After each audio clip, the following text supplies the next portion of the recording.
Welcome to How to Cook That. I'm Ann Reardon, and if you're new around here, it's a tradition on this channel every year to make a gingerbread house at Christmas time. I'm so excited. In this episode, we are also going to take to the streets and ask people questions about gingerbread houses. They look like houses, but with gingerbreads in it. Yeah, we love a good gingerbread house. And some candy to eat. And we'll ask them lots of other Christmassy questions, and I might even be able to talk them into singing us a Christmas carol. To get started with the dough, we're going to need glucose or corn syrup, sugar, butter, molasses, milk, flour, ginger, cinnamon, cloves, and bicarb. Microwave that bowl until the butter is melted, then add in the milk and all the other ingredients. You can vary the amount of these spices up or down. They make no difference to the actual dough. You can leave them out altogether if you don't like ginger and that sort of stuff. It's your house, flavour it how you like it. Stir all of that together, and you'll notice once it's all mixed in that this is quite a soft dough, so you're going to need to cover it and refrigerate it for about 20 minutes. That lets the butter in it go firm again and makes the dough easier to roll out. One of the traditions of Christmas is gingerbread houses. Where do you think that came from? Oh, I couldn't even tell you, mate. I'd say it probably didn't start in Australia, would have come over, but I couldn't tell you where it started. I'm going to say Russia. Holland. Sweden. Do you know where gingerbread houses came from? Yeah, Where? gingerbreads. I would have imagined they'd come from Germany or Sweden or somewhere like that, maybe. Very good. Yep, that's right. They came from Germany, and apparently they were popularised by the Hansel and Gretel fairy tale, which is quite a scary story and not very Christmassy at all. Roll out your dough on some non-stick baking paper and use some flour to make sure it doesn't stick to your rolling pin. The template for this house and lots of others are available on the howtocookthat.net website as well, and this one is a fairly simple one to make. There's more complicated ones if you're up for a challenge. Cut around the template and then make another line just a little bit out from it so you have a border. Take the template off and rub that extra flour off a bit and then slide it onto a baking tray. Now, the reason we're leaving the extra borders in place is it stops the corners from burning, and it also stops the dough from spreading out and changing shape. Don't forget to cut your windows too if you want windows in your gingerbread house. Some templates say cut from thin gingerbread. For those, roll it about this thick. In comparison, for the walls, I rolled it to about this thickness. Now, don't bake your roof yet, hold on for that, but for everything else, bake them in the oven for about 10 minutes. Then take them out and redo all the cuts. They tend to fuse together when they bake. And at this stage, you can take out those windows as well. Then bake that for another 10 to 15 minutes, depending on your oven. You want it to be firm when it's cooled. If it's not firm, chuck it back in the oven for another 5 minutes. Now, I want lollies in the pathway out the front of the house, but I don't know how these will look once they're cooked. So I'm making 3 different pathways. One with jelly beans, one with mini Smarties in it, and the other one plain just in case they both look horrible when they're cooked. This house has a curved roof shape, so I'm going to try and bake the roof on something curved to give it that shape. Now I'm going to use a rolled tea towel underneath some cardboard, and I've just got the tea towel under there so it doesn't go flat under the weight of the gingerbread. Now if I put the wall next to it, you can see that's about the right shape. Now I've baked this roof dough for 10 minutes and I'm going to try and put it on. But as you can see, it's splitting. This is the underside of the roof, so it's not the end of the world, but I suggest you try putting it on straight away, not giving it the 10 minutes in the oven first, to just put it on as the uncooked dough, and hopefully it doesn't split quite so badly for you. Check that it's the right shape from the side and then put it back in the oven for about 20 minutes. While that's baking, let's ask some more Christmas questions. Rudolph's mum Yes. had 3 kids. Really? One was called Christmas Eve, Yes. one was called Christmas Day, Yes. and the other one was called... Boxing Day? Boxing Day. Rudolph? Correct. Very good. What do you say? I don't that what it is?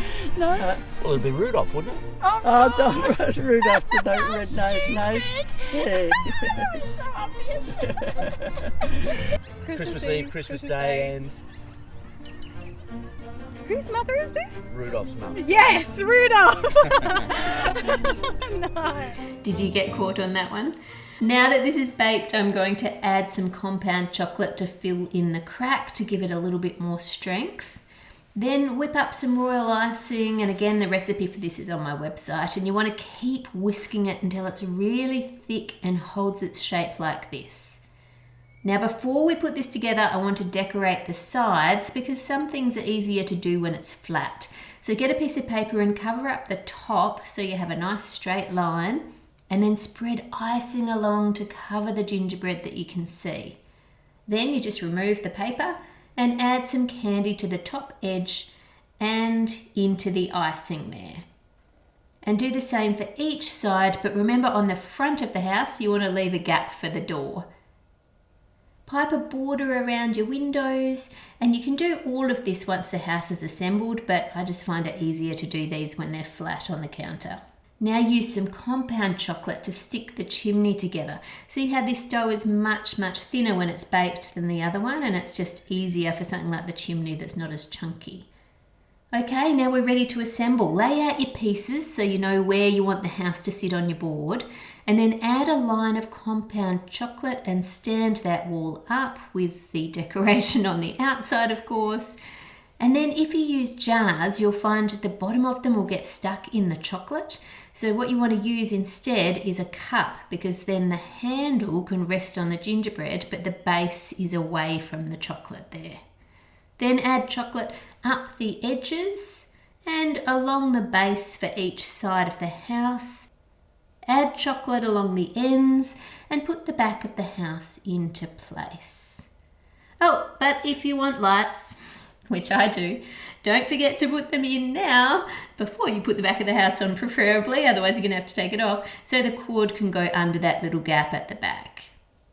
Now to give that extra support, I want to add some royal icing to the joins because it's pretty hot here, so I want it to set hard and keep it together even if it's a really hot day on Christmas.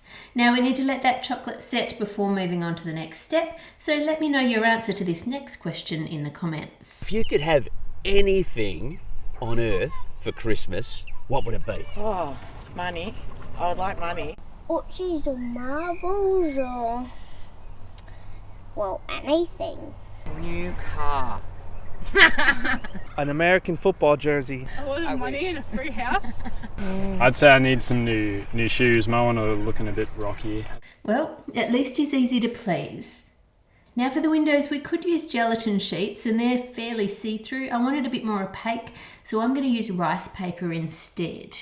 Just use some chocolate to put them into place. Now pipe royal icing along the edges and then add the roof into place.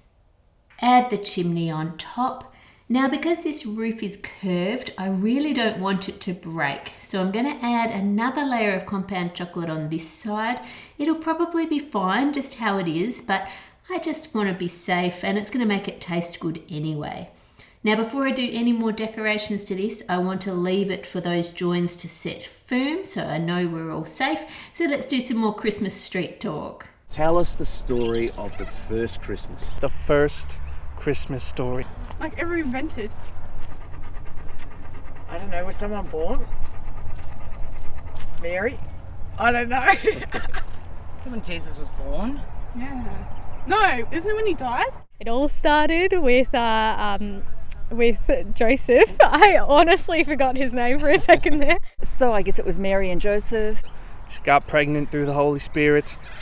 Joseph got a bit upset about that because obviously they had not done the deed yet, because Mary was still a virgin. He was going to leave, but then an angel came to him and said, "Relax, buddy, it's God's baby." They had to do a census, and so they hopped onto a donkey, trotted on in, and they ended up in the town of Bethlehem and looking for a place to give birth. There was no room in any hotels or anything, so they got told that the only place they could stay was a stable with the animals. Donkeys, chickens, sheep, cows. Well, that was when Christ was born. baby Jesus asleep on the hay. A star showed up in the sky. And there was like all the, like, they're What not are they called? nuns. The kings? The people followed this star to get to Bethlehem. And then the 3 wise men or the 3 kings coming over and presenting their present. To the Savior of the world, Jesus. And that's the Christmas story. Is this something you learn in school? Because I must have missed it. As you can see from Street Talk, it is summer here in Australia for Christmas, but gingerbread houses look better snowy, I think. So I'm going to add some more royal icing onto the roof and spread it out all the way to the edges and kind of just let some extra bulge off the edge there. Make a neat line around the chimney and then make it snow just sort of dripping down off the top. Then add some jelly beans to match what we did on the walls. Neaten up the front and back edge of the roof just by piping more icing on and letting it kind of drip down, and then add a line of jelly beans. I'm mainly using white, cream, pinks and red for this house. If you choose like a colour theme, it will look more cohesive when it's finished. Add some stripes of Christmas lollies down the sides. Then pipe a line of dots along the roof and add a few more jelly beans to the edge there. The look of this house is actually inspired by a plastic model gingerbread house made by Kurt Adler. It's not sponsored, I just like the look of it. Pipe some more dots along the ridge of the roof and then add the only fondant in this house, the door. If you rub a tiny bit of water on the back of your fondant, it will make it stick. Add a swirly candy to the middle of the door and then some thick ones to the corner of the house. I don't know why, but I couldn't find any large candy canes for sale this year, so I had to make these candy sticks look a bit like candy canes. They'll do. Now for the path, the jelly beans were okay, but they're a bit melted, so I prefer the mini Smarties. Put that into place, and I want snow on the ground, despite never seeing a white Christmas. Let's see what else people are saying in the Aussie Heat. Did Jesus get any gifts? Life. Life is a pretty big present. Yeah? What? Gifts. What were the gifts? Don't know. Isn't it like an animal or something? No. Sheep? Shit. No, there were just cattle there, I think. I couldn't tell you that much. I forgot the third one, but frankincense, myrrh and another one. 3 wishes maybe? I don't 3 know. stars. Frankincense, myrrh and gold were his gifts. And Yeah, do you know what well. myrrh is? No, I don't. I have no idea what any of those things are, except for gold. It's like a resin that has a very strong smell when you burn it. They gave him perfume. Well, like a cologne, a manly perfume. A baby. They do seem like weird gifts for a baby, don't they? Apart from the gold, that would be valuable, I guess. These curly whirlies are great for fences. They're chocolate-coated caramel, so you can bend them. Pop them into the snow and then add a bit of a candy cane and a cool fruit on top. Now add the front porch into place and cover the roof with icing and add a few more of those matching lollies. Now the roof is a bit big and plain, so let's add some wavy lines. Now you can colour and flavour your royal icing however you like. Then pipe a line of pinky red above the green. Well, this is almost orange, but I was going for pinky red. And then a white line on top of that. Let's add some candy canes into the chimney and then sprinkle the whole thing with edible glitter. It's really hard to see this on camera, but it does make the whole house shimmer in the light. Jingle bells, jingle bells, jingle all the way. Oh, what fun it is to ride in a one-horse open sleigh. Jingle bells, jingle bells, jingle all the way. Oh, crikey. I know, I've just Isn't gone it like- blank. Oh, what fun it is to... Ride in a one-horse open sleigh. Hey, jingle bells. And there it is, my gingerbread house for 2020. You can check out some of my other gingerbread houses here, with thanks to my patrons for your ongoing support, and happy birthday to Xanthi, I think that's how you say your name. I hope you all have a wonderful Christmas and a blessed new year. Make it a great week, and I'll see you on Friday.